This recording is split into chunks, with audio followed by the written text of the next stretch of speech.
అబ్బా ఎక్కడి నుంచి కొట్టుకొని వచ్చిందో కానీ ఆంజనేయ విగ్రహం భలే కొట్టుకొని వచ్చింది. ఇది మా జడ్డింగ్ డ్యాము చాలా బాగుంది. అసలు బొమ్మేం పడలేదు, అసలు చాలా బాగుంది. ఇదిగో జడ్డింగ్ డ్యామ్, ఇది వాటర్ వచ్చేది. విగ్రహం మరి ఎక్కడి నుంచి వచ్చిందో ఏంటో తెలియదు కానీ భలే ఉంది.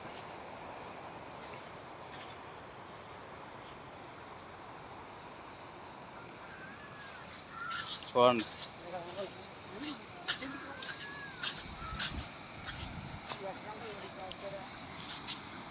అజయ్ అండి, నేను ఎప్పుడు వెళ్ళినట్టు కూడా నేను జడ్జింగ్ మార్కెట్కి వెళ్ళాను. నేను వెళ్ళిన తర్వాత నాకు దూరం నుంచి ఒక మురుకులా కనిపించిందండి. ఏంటని చూస్తే అది మన ఆంజనేయ విగ్రహం ఉందండి. అది నేను అది 2 నిమిషాలు అసలు నాకు ఏమీ ఆడలేదు. అసలు ఏం చేయాలి నాకేం అర్థం కాలేదు. అదే నేను చూసింది, నేను మొత్తం స్టేటస్ తీసానండి. తీసి ఒక వీడియో తీసుకున్నాను. అది స్టేటస్ రూపంలో పెట్టిన తర్వాత మా ఫ్రెండ్స్ అందరూ చూసి అది వాడికి ఫార్వర్డ్ చేసి మరి మొత్తం ఊరు అందరూ తెచ్చిపోయిందండి. వాళ్ళు చాలా మంది జనం వచ్చారు. అడిగి వచ్చి కొబ్బరికాయలు తెంగ మొత్తం కొట్టారు.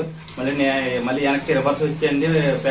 ఆ ఊర్లోకి వచ్చి ఉన్న గ్రామస్తులు అందరికి చెప్పాను. పెద్దలు చెప్పిన తర్వాత మన ఊర్లో జనాలందరూ అక్కడికి వెళ్ళి ఆ విగ్రహాన్ని పూజలు టెంకాయలు అన్ని కొట్టిన తర్వాత ఈ విగ్రహాన్ని అక్కడ తీసి మా జడ్డింగి రామాలయ దగ్గర పెట్టడం జరిగిందండి.